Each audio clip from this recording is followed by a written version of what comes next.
Bây giờ này sẽ giới thiệu với mọi người cái lý thuyết của một nhà tâm lý học. Ông ta tên là Locke. Và lý thuyết của ông ta tên nó rất là đơn giản. Goal setting, thiết lập mục tiêu. Đó. Ông này sinh năm 38 đó, mà ông này vẫn sống nhá. Locke Goal Setting Theory of Motivation. Nó là thuyết về động lực. Thuyết về động lực. Đấy. Thì goal setting ấy, liên quan đến việc này phát triển một kế hoạch hành động. Một kế hoạch hành động, các cái bước mà chúng ta cần làm. Đó.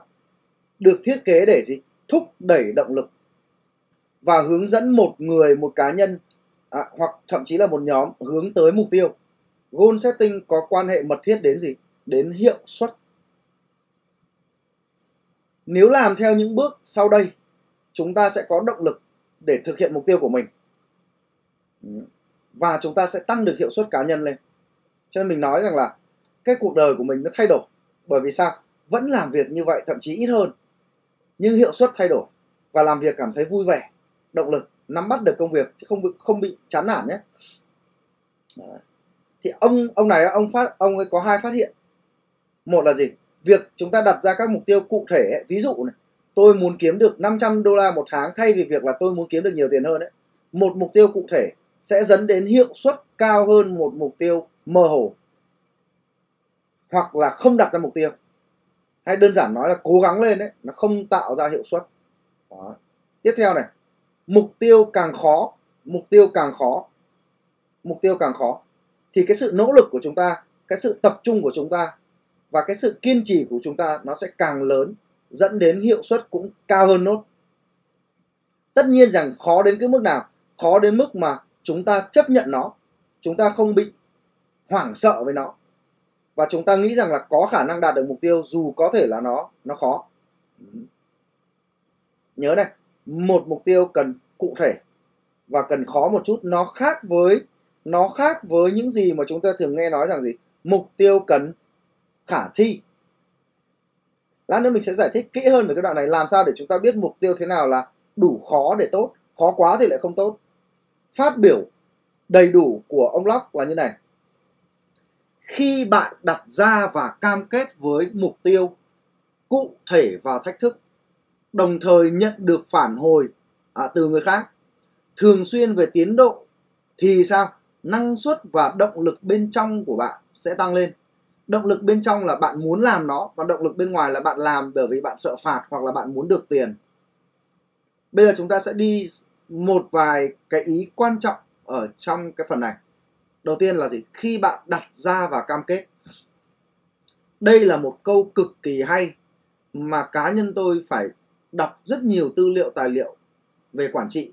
Cuối cùng quay trở lại đọc cái này mới hiểu. Chúng ta thường hiểu sai về cái chữ cam kết. Chúng ta giao cho nhân viên một việc, nhân viên làm không được, chúng ta bảo nhân viên không cam kết. Đó là cái sai đầu tiên. Chúng ta hay xem phim ấy. Nhất là phim ở châu Âu ấy, nó có hình tượng của con quỷ đúng không? Mọi người có để ý một chi tiết là con quỷ nó hay hại người đúng không? Nhưng nó không bao giờ hại được người nếu người đó không đặt bút xuống ký cái thỏa thuận với con quỷ. Những cái phim của châu Âu nó hay có kiểu là con quỷ nó đầu tiên là nó giả dạng làm con người, giả dạng là người tốt đó, sau đó nó đánh vào cái điểm yếu, những cái lúc mà con người yếu đuối nhất, xong đó nó hứa là gì? Tao sẽ làm cho mày cái này đó, sau đó mày cho tao linh hồn nhé, mày ok không? Thì bao giờ cũng có đoạn là đầu tiên là không ok, thế là con quỷ không làm được cái gì cả. Nhưng mà sau đó con quỷ thuyết phục được, và từ khi người đó bắt đầu đặt bút xuống ký và bản cam kết với quỷ, thì người đó đã chính thức bán linh hồn của mình cho quỷ. Chi tiết đấy có ý nghĩa gì? Chúng ta chỉ cam kết với chính chúng ta mà thôi. Đó là cam kết mạnh nhất. Sếp giao việc trong thâm tâm của chúng ta không thích việc, thì hôm sau chúng ta không cam kết nổi, hoặc cam kết thì cũng sẽ rất là mệt mỏi. Đó. Hãy nhớ nhé, chúng ta chỉ cam kết với những cái gì mà chúng ta muốn. Đấy là cam kết mạnh mẽ nhất. Tiếp theo này, tôi sẽ cam kết với một cái điều gì đó, một cái mục tiêu nào đó, nếu tôi biết được rằng khi hoàn thành mục tiêu tôi có được lợi ích gì, hoặc người khác có được lợi ích gì. Tôi làm cái việc này bởi vì nếu làm cái việc này thì mẹ tôi sẽ vui. Ok, tôi sẽ làm việc này nếu cái việc này nó giúp cho phòng ban của chúng tôi đạt mục tiêu. Tôi sẽ làm việc này nếu nó giúp cho công ty của tôi đạt được mục tiêu. Và đặc biệt là tôi sẽ làm việc này nếu nó giúp tôi đạt được mục tiêu của cá nhân tôi. Tôi phải hiểu rõ là làm xong cái đó được cái gì, tôi được cái gì, hoặc tổ chức của tôi được cái gì. Cho nên là khi mà nói chuyện với nhân viên, nhân viên nhận mục tiêu, hoặc đơn giản là vẫn là cách giao đi, chúng ta giao mục tiêu, chúng ta đồng thời phải giải thích là làm xong cái này thì bạn sẽ được cái gì. Bạn phát triển bản thân, hay là bạn sẽ được một cái khoản thưởng, hay là bạn sẽ được cái sự ghi nhận đặc biệt của công ty, bạn sẽ được đánh giá cao, bạn sẽ được thăng chức. Phải giải thích. Nó giống như là cái việc chúng ta cùng nhau tham gia cái chương trình này, thì các CEO cũng cần phải giải thích cho mọi người tham gia cái này thì được cái gì. Từ đó mọi người mới bảo nếu thế thì cái đó nó hữu ích với tôi nên là tôi muốn tham gia. Tiếp theo này, tôi sẽ chỉ cam kết với một mục tiêu nếu tôi tin rằng tôi làm được nó. Có thể nó khó, nhưng tôi tin rằng tôi sẽ làm được. Chứ nếu mà tôi đặt một cái mục tiêu mà chưa bắt đầu mà tôi đã biết là tôi sẽ fail thì tôi sẽ chán nản và tôi sẽ bỏ cuộc từ đầu. Có những cái tình huống là gì? Sếp giao cho một dự án, nhân viên vâng em sẽ nhận, nhưng thực ra trong thâm tâm là đã viết đơn nghỉ việc rồi, làm sao được. Không nhận thì đằng nào cũng ăn đòn, mà nhận thì cũng gì, không làm được thì cũng chết. Thôi cứ nhận đấy. Trong cái quá trình mà thực hiện dự án thì thôi đi xin việc chỗ khác, chưa nghỉ ngay đâu nhưng mà ngấm ngầm. Còn thế nào gọi là khó? Bây giờ tôi đi, lại nói chuyện chạy đi, tôi có khả năng chạy 1 km, nhưng bây giờ mà thách đố tôi 3 km thì ok, chắc là cũng được đấy, cố bò về đích thì cũng được. Nhưng bây giờ bảo là Mai Xuân Đạt đây, đi tham gia cái giải Ironman 100 km đi, thế có dở đâu mà tôi tham gia. Tôi biết thừa là sẽ fail rồi, tham gia gì. Tôi có gật thì cũng gật cho nó có thôi. Thế tham gia cho vui. Nhưng đến cái ngày mà diễn ra cái cuộc thi ấy là tôi ngủ, tôi đằng nào cũng không chạy được, đi làm cái gì. Đó. Chứ khi mà chúng ta bàn về mục tiêu với nhân viên ấy, chúng ta cũng phải quan sát và hỏi nhân viên xem bạn có tự tin với việc bạn đạt được cái mục tiêu này hay không. Nếu mà nhân viên coi rằng mục tiêu này là vô vọng ấy, thì cái gật đầu của nhân viên chỉ là cái lời dối trá mà thôi. Tiếp theo này, tôi sẽ cam kết nếu tôi tôn trọng sếp. Nếu đó là một người sếp tôi không tôn trọng, tôi cứ đại đấy, không sao, làm được thì làm, không được thì thôi. Đó. Thế cái phần vừa rồi mọi người sẽ thấy rằng chúng ta làm sai rất nhiều trong cái chữ cam kết. Chúng ta giao cho nhân viên mà không cần biết nhân viên có muốn làm hay không. Nhân viên trong thâm tâm họ đã không muốn làm rồi, họ không cam kết với chính họ rồi. Họ cũng không hiểu làm cái việc đấy xong thì được cái gì. Đó. Họ nghĩ rằng mục tiêu này quá khó, trong thâm tâm là khó quá rồi. Đó. Và tệ hơn nữa là gì? Tôi cũng chẳng tôn trọng sếp, sếp nói thế thì tôi nhận, đằng nào cũng không làm được. Tôi cứ làm. Được không được thì thôi. Tức là ngay từ đầu cái sự cam kết nó đã không được xác lập rồi. Chúng ta cứ nghĩ rằng là sự cam kết là khi mà làm việc là phải cam kết, nhưng không. Khi cam kết là phải có 3 giai đoạn. Xác lập cam kết trước khi nhận mục tiêu, trong quá trình thực hiện mục tiêu, và sau khi đã thực hiện mục tiêu xong cũng phải cam kết. Và tôi gọi cái này là công thức tạo ra sự cam kết 3x4, có nghĩa là gì? 3 giai đoạn. Mỗi giai đoạn có 4 gạch đầu dòng phải làm để tạo ra sự cam kết. Trước khi nhân viên thực hiện mục tiêu, tức là ở giai đoạn bàn thảo mục tiêu, nhận mục tiêu, OKR là nhận mục tiêu mà, thì trước khi bắt đầu tiến hành thực sự thực hiện mục tiêu của quý, là cái giai đoạn mà thiết lập mục tiêu ấy, là phải làm gì? Thứ nhất, nhân viên cần phải được tham gia vào quá trình xây dựng mục tiêu của chính họ, của phòng ban họ, và tuyệt vời hơn là của công ty. Nhân viên được tham gia vào quá trình, chứ thay vì việc là mặc định nhận cái KPI nào đó của ông sếp giao, thì bây giờ tôi được tham gia vào quá trình đó, được bàn thảo về được đó. Và nó trở thành mục tiêu của tôi thì tôi sẽ cam kết đó. Cái số 1 này rất là quan trọng. Còn nhận thụ động là chết rồi. Làm là vì bị áp lực thôi, sợ phạt thôi, để nhận lương thôi, không happy đâu. Cái thứ hai này, mục tiêu được cái người nhân viên đấy tự nhận thức rằng là nó thách thức, nhưng mà nó không quá khó. Mức độ tự tin là vừa phải. Vừa phải. Tự tin quá cũng không tốt nhé. Tự tin quá có nghĩa là mục tiêu này nó dễ. Đó. Thứ ba này, nhân viên được giải thích rõ lợi ích của việc đạt được mục tiêu và bạn đó thấy rằng cái lợi ích đó là hấp dẫn. Nó có thể là tài chính, nó có thể là sự thăng chức, nó có thể là sự ghi nhận, hoặc đơn giản đấy, nó có thể là bạn ấy học được một điều gì đó thông qua việc thực hiện cái mục tiêu đó. Và thứ tư là vai trò của người sếp. Sếp phải là một người uy tín, nhân viên tôn trọng. 4 cái bước này cần phải làm xong mới đến cái đoạn tiếp theo là làm sao để nhân viên cam kết trong quá trình thực thi. Như lúc trước chúng ta đã theo dõi là có 4 cái loại rủi ro, đúng không? Rủi ro bất chợt, rủi ro cuối chu kỳ này, rủi ro chệch hướng này. Thì đều có cái rủi ro là chúng ta không đồng hành cùng nhân viên, nên đến lúc nhân viên fail ấy, chúng ta không kịp sửa chữa, nó fail mất rồi, sôi hỏng bỏng không rồi. Thì trong cái lúc làm mục tiêu ấy, làm sao để nhân viên bám vào mục tiêu, cũng có 4 gạch đầu dòng. Thứ nhất, các mục tiêu cần được công khai. Người khác cần phải nhìn thấy mục tiêu của nhân viên đó thì người ta sẽ có áp lực. Hãy tưởng tượng rằng bây giờ chúng ta đăng một cái lời cam kết nào đó lên trên Facebook. Hãy tưởng tượng đi, chúng ta muốn cam kết một điều gì đó, thay vì giữ trong lòng, chúng ta đăng nó lên trên Facebook. Tôi cam kết sẽ thực hiện điều này.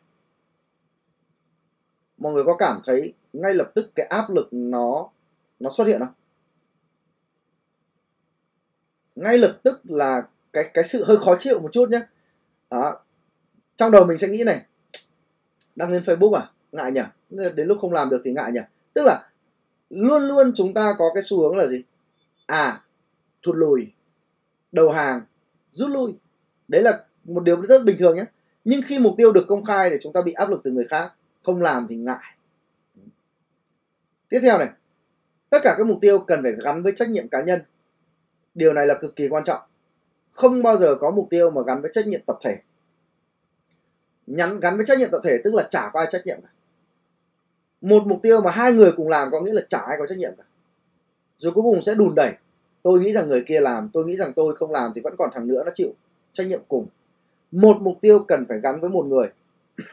Cho nên chúng ta sẽ không nên gọi là OKR của phòng kế toán, OKR của phòng kinh doanh, mà chúng ta gọi là OKR của trưởng phòng kinh doanh, OKR của trưởng phòng kế toán. Còn OKR của công ty ấy, chúng ta gọi là OKR của giám đốc. Việc ai người đấy chịu trách nhiệm. Cái thứ ba, một mục tiêu không được mơ hồ, phải có thời hạn rõ ràng bao giờ xong. Nếu không thì nó sẽ lây nhây, nó sẽ dây dưa ra mãi. Và cái thứ tư là phải áp dụng biện pháp theo dõi tiến trình liên tục. Chính là cái phần lúc nãy mà đã hướng dẫn rồi ấy, là check-in đấy. Một mục tiêu, mỗi một cá nhân nhé, bây giờ mọi người có thể áp dụng cái công thức này để tự tạo cho mình cái áp lực và mình cam kết. Nó có thể là mục tiêu giảm cân, nó có thể là mục tiêu tập gym, nó có thể là mục tiêu học tiếng Anh, nó có thể là mục tiêu gì đó, công việc. Thì chỉ cần chúng ta trải qua được cái bước 1 này, chúng ta tạo ra mục tiêu đấy, chúng ta thấy nó khó nhưng mà chúng ta vẫn nghĩ là làm được. Chúng ta thấy rằng làm xong mục tiêu đấy là hấp dẫn. Đó. Sau đó chúng ta công khai mục tiêu với một ai đó khác. Càng nhiều người càng tạo ra áp lực. Đó. Chúng ta tuyên bố rằng để thực hiện mục tiêu đó, đấy là trách nhiệm cá nhân tôi. Chúng ta đặt ra thời hạn rõ ràng. Tôi muốn kiếm được con xe ô tô đầu tiên, đúng không? Bao giờ? Đừng chung chung. Phải có mục tiêu, phải có thời hạn. Tháng 9 năm nay, ví dụ đấy. Có thể không đạt được, nhưng không sao cả. Nhưng có thời hạn bao giờ cũng giúp chúng ta cam kết với mục tiêu hơn, có áp lực hơn. Và trong cái tiến trình đấy là chúng ta phải hàng tuần, hàng tháng phải kiểm tra lại. Tôi đã tiết kiệm được bao nhiêu, tôi đã làm ra được thêm bao nhiêu tiền, tôi đã tăng được uy tín của mình như thế nào để có thể vay tiền bố mẹ, đúng không? Tôi có thể thăng chức như thế nào để đạt được mức thu nhập cao hơn để mua được xe. Chúng ta phải kiểm tra cái kế hoạch thực hiện cái việc đấy hàng tháng. Đã bao nhiêu lần chúng ta đặt ra rất nhiều mục tiêu, sau đó để nó trôi đi mất n lần. Phần lớn các cái mục tiêu trong cuộc đời chúng ta là để nó trôi đi. Mà cái này không chỉ là nhân viên mà sếp cũng vậy. Mọi người hãy nhớ một điều này, cái sự cam kết là cực khó, cam kết với chính mình là cực khó. Nhân viên của chúng ta đang rất khó khăn trong việc cam kết. Hãy giúp đỡ họ bằng việc thực hiện đúng các cái nguyên lý về mặt khoa học động lực. Chưa hết. Phần thứ ba, sau khi thực hiện xong mục tiêu chúng ta rất hay để cho nhân viên đổ lỗi. Em làm cái này em chưa xong bởi vì thì thôi lần sau cố nhé. Rất nhiều lần chúng ta gặp nhân viên trong một tình huống là mục tiêu đã thất bại, chúng ta chấp nhận những cái lời thoái thác, chúng ta chấp nhận những cái lời đổ lỗi. 4 cái gạch đầu dòng chúng ta cần phải làm cùng với nhân viên khi hết thời hạn đó là gì? 1. Nhận trách nhiệm với kết quả mục tiêu, dù thắng hay thua, dù đạt hay không đạt, bạn phải nhận trách nhiệm với nó. Đấy là nguyên tắc bất di bất dịch. Đó. Trừ khi cái gì hỏa hoạn thiên tai gì đấy giống như trong các hợp đồng ấy, còn không bạn phải chịu trách nhiệm. Đó. Chúng ta ký hợp đồng với nhau không bao giờ chúng ta nói rằng là tại vì thế này tại vì kia, cứ dở hợp đồng ra mà nói chuyện, đúng không? Thì trong hợp đồng nó chỉ có điều kiện bất khả kháng, đó là thiên tai lũ lụt bệnh tật thôi. Còn những cái vấn đề khác mình cứ đổ đi đâu được. Đó. Cho nên là không được đổ lỗi, không chấp nhận bất cứ cái lời đổ lỗi nào. Chúng ta có thể không chì chiết nhau, có thể không gọi như là ác cảm với nhau, nhưng cái tiêu chuẩn công việc là đã đặt ra là phải làm xong, nếu không được thì phải nhận lỗi về mình. Đó. Tôi đã không tuyển dụng được người bởi vì kế toán đã không chi tiền. Không, đừng nói thế. Tôi đã không tuyển dụng được người bởi vì không có kế hoạch trong trường hợp kế toán không chi tiền. Cái thứ ba này, trong tất cả các cái dự án công việc, mục tiêu, sau khi hoàn thành, chúng ta cần phải có tâm lý là gì? Luôn luôn học hỏi và phát triển. Chúng ta ngồi nói chuyện với nhau là vừa rồi làm như vậy thành công, vậy thì chúng ta rút ra được cái kết luận nào? Có cái điều gì chúng ta nên đóng gói cái sự thành công để chúng ta áp dụng cho những lần sau? Chúng ta ngồi với nhau để phân tích về những thất bại. Những thất bại là cơ hội để chúng ta học hỏi. Sếp và nhân viên sẽ trò chuyện với nhau trên một cái tâm thế là gì? Chúng ta sẽ tìm hiểu xem điều gì đã xảy ra để làm tốt hơn trong tương lai. Và cái thứ tư này, để nhân viên không bao giờ sợ hãi trước các mục tiêu, để cố tình đặt ra các mục tiêu thấp. Sếp không được có thái độ trừng phạt nhân viên. Mục tiêu không đạt được phải phân tích thật kỹ, trừ khi cái người nhân viên đó đã không nỗ lực, đã bỏ cuộc, thì đó là một cái điều đáng trách. Còn nếu đã nỗ lực hết mình, trở ngại có thể là khách quan, có thể là chủ quan, có thể là do họ, có thể là do người khác, không có tâm lý trừng phạt. Đó là một điều quan trọng để áp dụng về nguyên tắc về goal setting cũng như là OKR. OKR chính là goal setting đấy, chính là thiết lập mục tiêu. Nhưng thiết lập mục tiêu, làm thế nào thiết lập mục tiêu để chúng ta có động lực và cam kết với nó? Thì vừa rồi giới thiệu mọi người là công thức 3x4 để tạo ra sự cam kết. Và bây giờ chúng ta thử quan sát này. Trong 4 gạch đầu dòng, với mỗi một giai đoạn tổng cộng có 12 gạch đầu dòng, thì có bao nhiêu cái trách nhiệm thuộc về sếp? Chúng ta thử đếm nhé. Cho nhân viên tham gia vào quá trình xây dựng mục tiêu, 1/2 trách nhiệm của sếp ở trong này. Nếu không muốn nói là bây giờ là cả. Bởi vì các sếp bây giờ vẫn giao KPI cho nhân viên, thói quen rồi. Thậm chí là có một cái câu như này nghe có vẻ rất hợp lý nhưng thực ra là nó sai. Làm sếp là phải biết giao việc. Không. Làm nhân viên là phải biết nhận việc, câu đó mới đúng. Cái việc này á, một nửa là của sếp này. Mục tiêu thách thức đúng không? Là của nhân viên, của người thiết lập mục tiêu. Lợi ích sau khi đạt được mục tiêu, sếp phải giải thích được cho nhân viên. Một là 1,5 rồi nhá. 1/2 của cái 1 này. Cái số 3 là vai trò của sếp này, 1,5 này.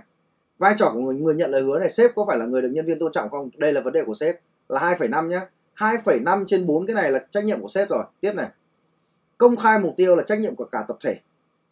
Cái môi trường công việc đó nó phải là môi trường mà yêu cầu công khai cái mục tiêu lên. Cái này không phải là của nhân viên, tính cho sếp là 3,5 này. Trách nhiệm phải thuộc về cá nhân, là của bạn ấy, không tính cho sếp. Thời hạn rõ ràng của bạn ấy, theo dõi liên tục, có 1/2 sếp ở trong này, là 4 rồi, 4/8 rồi. 4/8 là vai trò của người sếp rồi. Cái số 3 này, nhận trách nhiệm này, cái này là của sếp. Nếu sếp để cho nhân viên đổ lỗi thì là không ổn rồi. Nhận trách nhiệm là của sếp là 5 này. Không đổ lỗi, không cho phép nhân viên đổ lỗi, trách nhiệm của sếp luôn. 6. Học hỏi và phát triển, sếp là có tinh thần 1/2 ở đây, 6,5. Không trừng phạt, 7,5. Cái này là vai trò của sếp. Trong 12 cái yếu tố này, có đến 7,5 các yếu tố đến từ người sếp, chứ không phải đến từ nhân viên. Cho nên tôi đã nói rồi, Cam kết là một cái điều rất khó với bất kỳ ai, kể cả những người làm lãnh đạo. Nhân viên của chúng ta đang rất mệt mỏi trong vấn đề phải cam kết với chính bản thân họ. Hãy giúp nhân viên. Vai trò của người sếp trong 12 cái đầu dòng này có đến 7,5. Và tôi sẽ có một cái bài tập cho mọi người. Đó là chúng ta sẽ kiểm tra lý thuyết này bằng cách là gì? Đánh giá những cái nhân viên mà có sự mức cam kết cao và mức cam kết bình thường, mức cam kết thấp. Chúng ta sẽ có bài tập về cái này. Chúng ta sẽ liệt kê các yếu tố ra đây. Chúng ta sẽ liệt kê ra những người nhân viên mà chúng ta có cảm nhận rằng họ là người có tính cam kết cao này, trung bình này và thấp. Theo cảm nhận đấy, cảm tính thôi. Sau khi đã điền vào những cái nhân viên mà theo chúng ta là cam kết cao, trung bình, thấp, chúng ta thử chấm điểm họ xem. Mỗi một yếu tố này đạt được thì chúng ta chấm điểm 1. Nếu không đạt được, chúng ta chấm điểm 0. Ví dụ bạn Khanh. Không tức là sao? Lợi ích sau khi đạt được mục tiêu là hấp dẫn. Bạn này không biết về lợi ích sau khi đạt được mục tiêu, nên điểm của bạn là 0. Đó. Không ở đây là gì nữa? Ví dụ là bạn là Quỳnh Trân đi. Không ở đây là gì?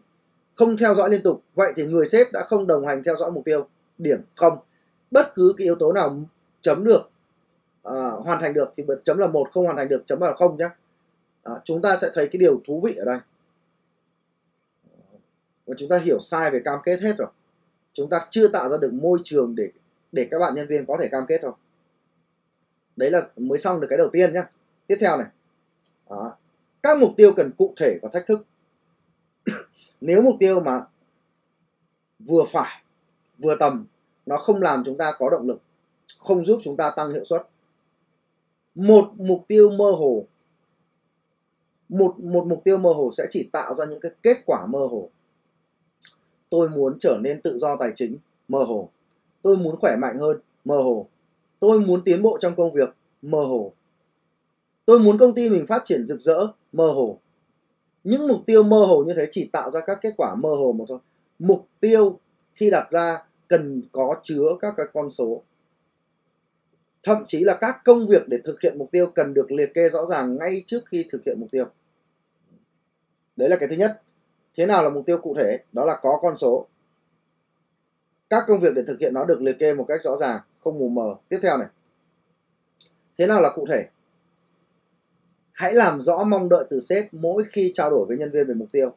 Các sếp thường có một sai lầm, giao cho nhân viên công việc mà không nói rõ muốn đạt được cái điều gì sau công việc đấy. Em hãy đọc cho anh quyển sách OKR. Tôi đã từng đưa ra yêu cầu đấy cho nhân viên. Sau đó trao đổi với nhân viên, tôi phát hiện ra là nhân viên đọc sách nhưng mà không có nhớ gì cả. Tôi bảo thế là mình sai mất rồi. Mình đâu có muốn nhân viên đọc cuốn sách. Mình muốn nhân viên cùng mình thích cái OKR. Mình đã đưa ra yêu cầu bằng một nhiệm vụ, trong khi cái mà mình mong muốn ấy, nó là một kết quả cụ thể. Bất cứ khi nào trao đổi với nhân viên về công việc và mục tiêu, hãy nói rõ mong đợi từ người sếp, cái kết quả cuối cùng trông nó sẽ như thế nào. Tránh cái việc là hai bên nói chuyện mù mờ, đến lúc làm xong thì bảo mày làm không đúng ý anh, mày làm thế này kết quả không có, anh thất vọng lắm. Sếp sai rồi. Còn cái vế sau, thế nào là mục tiêu thách thức, thì chia sẻ với mọi người cái này. Về cơ bản con người chúng ta đang sống trong 3 cái vòng tròn. Phần lớn chúng ta sẽ nằm trong cái vòng bên trong này, nó gọi là comfort zone, cái vòng an toàn, vòng thoải mái. Số 1 này là comfort zone, vòng thoải mái. Số 2 và số 3 là đã thoát ra khỏi cái vùng số 1. Số 2 là mới thoát ra, là nó nằm ở tiệm cận cái vùng số 1, growth zone. Vùng 2 và 3 là growth zone. Vùng 5 là over. Nó bị quá đà rồi, nó bị quá tải rồi. Nó bị quá tải. Và mọi người biết chúng ta khi đặt mục tiêu, chúng ta nên đặt mục tiêu ở đâu không? Khi đặt mục tiêu chúng ta nên đặt mục tiêu ở đâu? Không bao giờ nên đặt mục tiêu ở cái vùng số 5 nhé. Bởi vì vùng đấy sẽ làm chúng ta bị đột quỵ đấy. Là đột quỵ đấy. Đó. Chúng ta nên đặt trong cái vùng 2, 3 hoặc 4. Tùy vào việc chúng ta quen với những cái thách thức đến đâu. Và cũng không bao giờ nên đặt mục tiêu ở trong vùng số 1. Những cái mục tiêu mà nhắm mắt mình cũng làm được, hít thở bình thường mình cũng hoàn thành được, làm việc một cách thông thường mình cũng hoàn thành được. Nếu chúng ta tự đặt ra cho mình cái mục tiêu nằm trong vùng thoải mái ấy, điều gì xảy ra? Chúng ta đạt được mục tiêu nhưng chúng ta không tiến bộ. Chúng ta chỉ đang sống mà thôi. chỉ đang tồn tại mà. Tôi có khả năng chạy 1 km, bây giờ tôi đặt 500 m, chạy đấy. Nhưng chạy xong cũng chả tăng cơ được tí nào cả, không tiến bộ. Nhưng quan trọng như này, cái này mới hay này. Nếu chúng ta đặt mục tiêu trong cái vùng dễ dàng ấy, chúng ta sẽ không muốn làm nó, chúng ta sẽ không muốn thực hiện nó, chúng ta sẽ bỏ cuộc. Nếu mà KPI ấy, sếp giao cho dễ, rất thích. Đấy là tình trạng của KPI nhé. Nếu sếp giao cho KPI dễ, vâng em làm, may quá, ông giao dễ này làm tí thì xong, hôm sau là nghỉ ngơi. Đấy là ở cái tình trạng là thác đổ từ trên xuống, bị ép, mà ép dễ phát là nhân viên thích. Nhưng với những cái bộ môn thiết lập mục tiêu mà tự mình thiết lập mục tiêu ấy, bản thân mình tự thiết lập mục tiêu mà mình thiết lập ở trong cái vùng comfort zone ấy, mọi người sẽ chán và không muốn làm nó. Bởi vì làm nó có tạo ra cái giá trị gì đâu, có tạo ra cái sự hào hứng gì đâu, có tạo ra cái sự thách thức khó khăn gì đâu, cũng chả tạo ra sự tiến bộ nào cả. Mọi người công nhận không? Nếu sếp giao thì mục tiêu dễ mình thích, nhưng mình tự đặt ấy mà nó dễ thì nó sẽ rất là chán. Mục tiêu nó phải hơi khó một tí, nó phải hơi thách thức một tí. Thì làm thế nào để đặt ra được mục tiêu ở trong cái vùng số 2, 3 và 4? Thì nói cho mọi người một cái tip nhỏ thôi. Khi chúng ta đặt ra một mục tiêu có kèm một con số, chúng ta hãy kiểm tra trạng thái tâm lý của chúng ta. Nếu chúng ta cảm thấy bình thường, thở phào nhẹ nhõm, nó cũng dễ mà ấy, thì tức là mình đang đặt mục tiêu ở trong vùng comfort zone. Đó. Nhưng chỉ cần chúng ta lúc đó chúng ta thử tăng cái giá trị mục tiêu lên. Hãy thử tăng nó lên. Thêm 30% đi, 50% đi, 100%, thậm chí 200% đi. Tăng để làm gì? Tăng cho đến khi nào chúng ta ra được cái vùng số 2 này, bắt đầu chúng ta có cảm giác lo sợ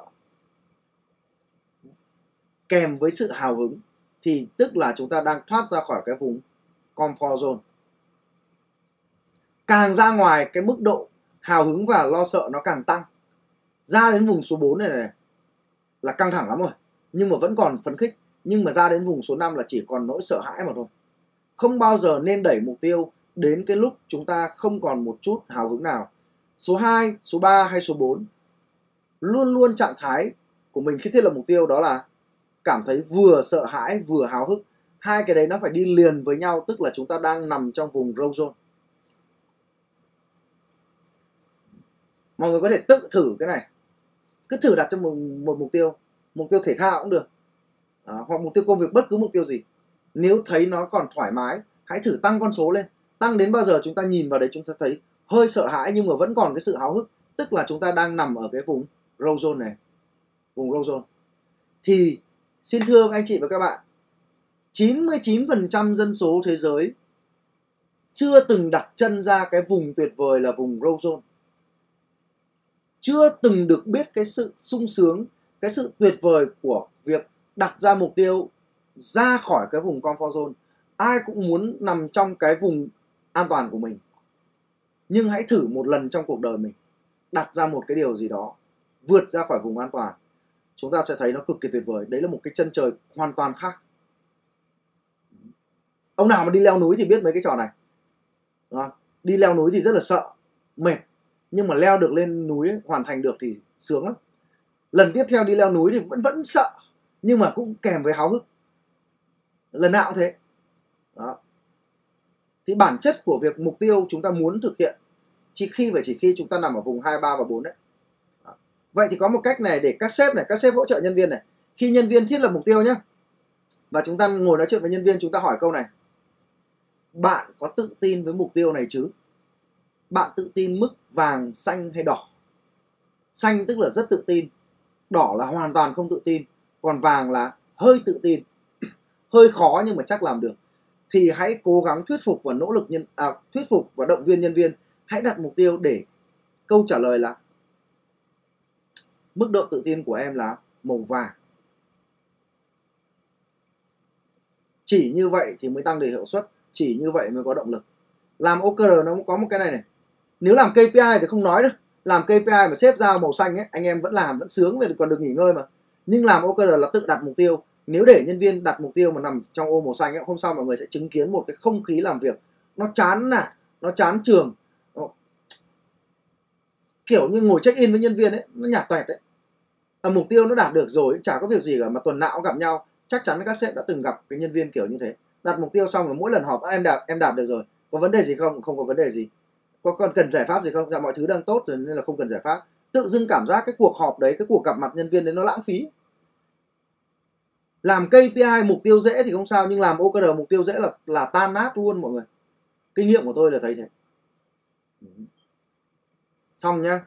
Xong cái yếu tố thứ hai nhá. Yếu tố thứ nhất là bạn đặt ra và cam kết này. Yếu tố thứ hai là cụ thể và thách thức này. Yếu tố thứ ba này, trong quá trình làm mục tiêu, thực hiện mục tiêu, bạn nhận được phản hồi từ những người khác. Đấy. Phản hồi là gì? Nó có phản hồi tích cực, phản hồi tiêu cực. Cái này là chơi chữ nhé. Feedback là nhìn về quá khứ, feed forward là nhìn ra tương lai nhé. Phản hồi tích cực là gì? Là chúng ta bình luận cho bạn nhân viên đó về những hành động đúng đã diễn ra và cần được phát huy. Còn phản hồi tiêu cực là gì? Là bình luận về những hành động sai đã diễn ra, không nên lặp lại. Đó. Đôi khi chúng ta nhầm lẫn, phản hồi tích cực ấy nó hơi giống lời khen, còn phản hồi tiêu cực ấy nó giống lời phê bình. Nhưng trong môn quản trị ấy thì nó gọi là feedback, nó không gọi là khen ngợi hay là phê bình. Bởi vì feedback đó là gì? Đơn giản là tôi nhận xét về cái tình huống đấy thôi, tôi bình luận thôi, tôi không hề có ác ý gì với bạn, tôi cũng không hề chúc tụng gì bạn, chỉ đơn giản là tôi bình luận về cái thứ bạn đã làm tốt và chưa tốt mà thôi. Còn cái chơi chữ này gì là feed forward, từ về phía trước là gì? Bình luận về những hành động trong tương lai nên được diễn ra, bình luận về những hành động trong tương lai nên tránh. Kỹ năng feedback là một trong những kỹ năng sát thủ của nghề quản trị, của nghề quản lý, mà rất ít người có thể nắm được.